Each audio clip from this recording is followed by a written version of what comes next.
કડવું સત્ય અને મીઠું દુઃખ, એનો મતલબ છે કોવિડ પેન્ડેમિક. આજે 3 વર્ષનો સમય છે. કોવિડના સમય દરમિયાન મૃત્યુ થયા, લોકો એડમિટ થયા, લોકોએ દવા લીધી અને છેલ્લે વેક્સિનેશન.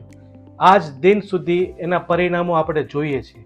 લાસ્ટ જે 10 દિવસમાં ન્યૂઝ ચેનલ પર જે ન્યૂઝ ચાલે છે કે એસ્ટ્રાઝેનેકાની વેક્સિનની સાઇડ ઇફેક્ટ છે.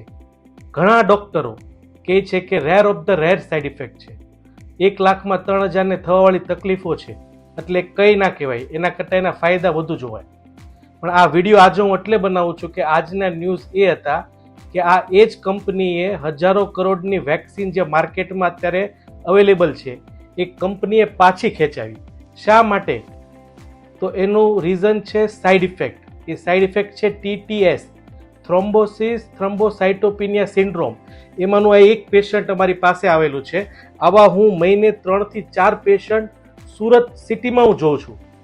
30 વર્ષનું ફિમેલ પેશન્ટ, થ્રોમ્બોસિસ થવાથી હૃદયનો પાવર 20% આવી ગયો, 15 થી 20%, અને એના પ્લેટલેટ્સ 98,000 છે. 30 વર્ષની ઉંમરે ડૉક્ટરે આને સલાહ આપી છે હાર્ટ ટ્રાન્સપ્લાન્ટ. તો આવા પેશન્ટો તો હજારોની સંખ્યામાં છે. No doubt vaccination is good, but a tested trial vaccination જે કિટ્સમાં અપાય છે.